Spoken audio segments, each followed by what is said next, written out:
এই গরমে হাতে যদি কম সময় থাকে তাহলে চটজলদি এই সকালে জলখাবারটা রেডি করে নিতে পারো। যেমনই ছিটে পটা তেল লাগে তেমনই কিন্তু খুব তাড়াতাড়ি হয়ে যায়। খাবারগুলো একেবারেই হয় নরম তুলতুলে, মুখে দিলেই মিলিয়ে যাবে, পুড়ে ঠাসা, ছোট থেকে বড় সবাইরই পছন্দের। নমস্কার বন্ধুরা, কাজল ভিলেজ কিচেনে সকলকে স্বাগত জানাই। রোজকার মতো আজও রান্নাঘরে চলে এলাম। আজকের রেসিপি প্রথম থেকে লাস্ট পর্যন্ত দেখতে থাকুন, আশা করছি ভীষণ ভালো লাগবে। তো চলুন। তার সকালে জলখাবারের জন্য এখানে নিয়ে নিয়েছি আমি এক বাটি সুজি। এই সুজি দিয়ে কিন্তু সকলেরই জলখাবার রেডি হয়ে যাবে।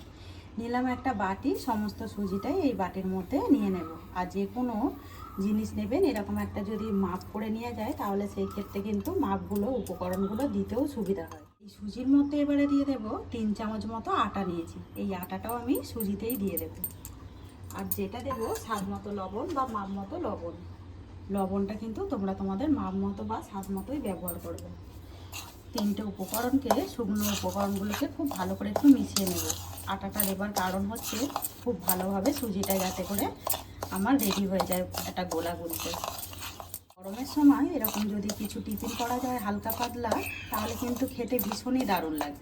তো দেখো এখানে সমস্ত উপকরণগুলোকে খুব ভালো করে আমি শুকনো উপকরণগুলো ভালো করে মিশিয়ে নিয়েছি। আবারও ওই বাটিটাই নিয়ে নিয়েছি। এই বাটির মধ্যে যতটা আমি সুজি দিয়েছিলাম তার ডবল কিন্তু জল দিয়ে দেবো। মানে এক বাটি দিয়ে দিলাম, আরও হাফ বাটি দিয়ে দেবো। তো এই জলটা কিন্তু মাথায় রাখতে হবে, যতটা সুজি নিয়েছিলাম তা থেকে কিন্তু 1.5 গুণ জল দিয়ে দিলাম। আবারও খুব ভালো করে আমি মিশিয়ে নেব। উপকরণগুলো জলের সঙ্গে ফের আবারও খুব ভালোভাবে মিশিয়ে নিলাম। এবারে নেব এখানে একটা মিক্সিং জার, সমস্ত উপকরণগুলো মিক্সিং জারের মধ্যে নিয়ে নেব। উপকরণগুলোই নিয়ে নিলাম। এবারে ঢাকা দিয়ে খুব ভালো করে এটাকে একটু ঘুরিয়ে, খুব ভালো করে আমি 1 মিনিট মতো ঘুরিয়ে নিয়েছি। একটা বাটির মধ্যে ঢেলে নেব। এবারে মিক্সি ধোয়া অল্প করে একটু জল দিয়ে দেব। সমস্ত উপকরণগুলো জলের সঙ্গে একটু মিশিয়ে নেব। আর তোমরা কিন্তু দেখতেই পাচ্ছ একেবারে পাতলাও যেমন হয়নি, আবার একেবারে ঘনও হয়নি। এরকমই একটা গোলা গুলে নিতে হবে। সমস্ত উপকরণগুলো যদি ঠিকঠাক দেওয়া যায় না, তাহলে কিন্তু টিফিনটাও বেশ ভালোভাবেই একেবারে হয়ে যায়। টিফিনগুলো রেডি করার জন্য এখানে একটা কড়া গরম হতে বসিয়ে দিয়েছি। সামান্য একটু তেল ব্রাশ করে দেবো, আর খুবই সামান্য তেলের মধ্যে এই টিফিনগুলো কিন্তু রেডি। একদম দেখো গ্যাসটাকে কিন্তু এইসব আস্তে করে দিয়েছি আর তেল ব্রাশ করে দিয়েছি। আর এখানে সাদা তেলই ব্রাশ করে দিতে হবে। এবারে যেই গোলাটা গুলেছিলাম এখান থেকে 1 হাতের মতো নিয়ে নেব।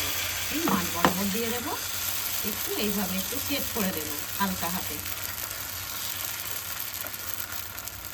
আজকে টিফিন আপনাদের কীরকম লাগছে অতি অবশ্যই কমেন্ট করে জানাবেন। যদি রেসিপিটি ভালো লেগে থাকে তাহলে লাইক করে দিয়ে এইভাবে আমার পাশে থাকবেন। ততক্ষণ রুটিটা হতে থাকুক, এইদিকে আমি নিয়ে নেব 2টো ডিম ভেঙে। 2টো ডিম নিয়ে নিলাম। এবার এখানে দিয়ে দেবো স্বাদ মতো লবণ বা মাপ মতো লবণ, আর দেবো একটু গোলমরিচ গুঁড়ো, খুব সামান্য দিয়ে দেব। আর এখানে দিয়ে দেবো যেটা কাঁচা পাকা লঙ্কা কুচিয়ে নেওয়া, এটা তোমরা তোমাদের পছন্দ মতোই ব্যবহার করবে। সামান্য একটু পেঁয়াজ কুচি দিয়ে দেব, খুব বেশি না, অল্প একটু দিয়ে দিলাম। সমস্ত উপকরণগুলোকে খুব ভালো করে মিশিয়ে নেব।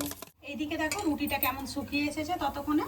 এবারে এই যে ডিমের গোলাটা করেছি এই গোলাটা ওপর থেকে দিয়ে দেব। খুব সামান্য দিয়ে দেব, 3-4 চামচ মতো দিয়ে দেব।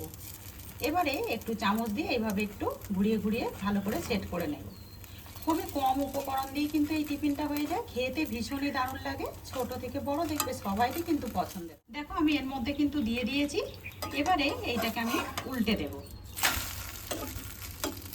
উল্টে দিলাম। এবারে এর মধ্যে একটা পুর দেব যাতে করে খেতে ভালো লাগে। তা আমি এখানে আগে থেকে সিদ্ধ করা আলুকে খুব ভালো করে গ্রেটারের সাহায্যে গ্রেট করে নিয়েছি, দিয়ে দেবো। আর যখন এই আলুটা দেবে তখন কিন্তু একটু গরম অবস্থাতেই দেবে, মানে সিদ্ধটা তখন টাটকা করলে খেতে বেশি ভালো লাগবে। এবার এখানে আমি দিয়ে দেবো স্বাদ মতো লবণ বা মাপ মতো লবণ, দেবো সামান্য একটু গোলমরিচ গুঁড়ো। এতে করে টেস্টটাও যেমন হবে তেমন কিন্তু খেতেও বেশ দারুণ লাগবে। এবারে আমি দিয়ে দেবো এর মধ্যে সামান্য একটু পেঁয়াজ কুচানো। তো যদি তোমাদের পেঁয়াজ পছন্দ না থাকে তাহলে কিন্তু সেই ক্ষেত্রে তোমরা বাদ দিয়েও দিতে পারো। আর দেবো কয়েকটা এখানে কাঁচা লঙ্কা। এটা বড়দের জন্যই রেডি করলাম, আমি আরও একটা করে দেখাবো, সেটা কিন্তু বাচ্চাদের জন্য অনায়াসে দিতে পারবে। এবারে এইটাকে কি করব, এইভাবে ফোল্ড করে ঠিক মুড়ে নেব।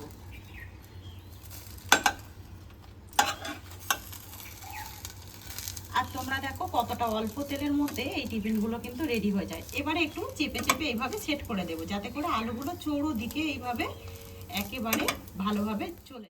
আর গ্যাসের আঁচটাকে কিন্তু একেবারে লোতেই রাখতে হবে, না হলে কিন্তু পুড়ে যাবে আর খেতে কিন্তু একেবারে ভালো লাগবে না।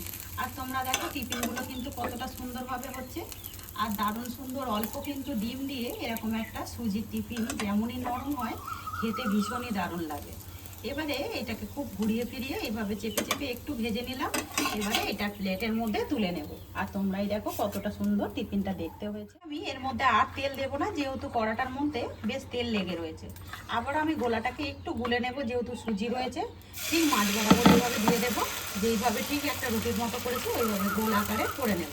দেখো ওপরটা কিন্তু শুকিয়ে এসেছে। ফের ডিমের গোলাটা ওই একইভাবে দিয়ে দেবো।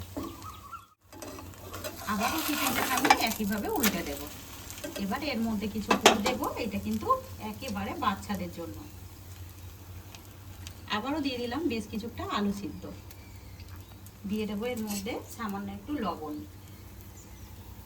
বাচ্চাদের দেখবে এইভাবে যদি একটু টিফিন করে দিয়ে যায় এই গরমে, একদম অনায়াসে কিন্তু খেয়ে নেবে। আর যেটা দেবো এর মধ্যে বেশ কিছুটা দিয়ে দেবো টমেটো কেচাপ। আর এটা দেখবে বাচ্চাদের একদম প্রিয় একটা টমেটো কেচাপ, খেতে ওদের ভীষণই লাগবে, দারুণ। দিয়ে দিলাম বেশ কিছুটা টমেটো কেচাপ। আর এর মধ্যে কোনো রকম পেঁয়াজ দেওয়ার দরকার নেই, যেহেতু আমরা ডিমের মধ্যে আগে থেকে পেঁয়াজ দিয়েই রেখেছি। এবারে এটাকে ঘুরিয়ে ঘুরিয়ে আবারও আমি রোল করে নেব। ঠিক যেরকম পাটিসাপটা হয় ঠিক দেখো সেইভাবেই মুড়ে নিলাম, আর একটা কিন্তু রোলের মতো হয়ে গেল। আর তোমরাই দেখো কতটা কম সময়ের মধ্যে কতগুলো কম উপকরণ দিয়ে কিন্তু একটা টেস্টি এরকম একটা টিফিন রেডি হয়ে যায়, যা বাচ্চা থেকে বড় সবাইরই প্রিয়। এই গরমে একদম দুর্দান্ত একটি টিফিন। সামান্য তেল রয়েছে, কোনো রকম মশলা ছাড়াই বলতে পারো একেবারে।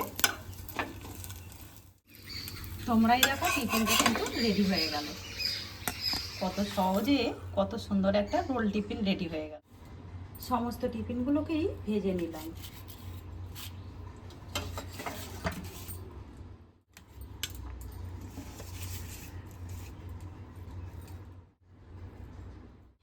সমস্ত টিফিনগুলোকেই একটা প্লেটের মধ্যে গুছিয়ে দিলাম। আর দেখতেই পাচ্ছ একদম সামান্য তেল মশলা দিয়ে এরকম একটা নতুন ধরনের টিফিন রোল।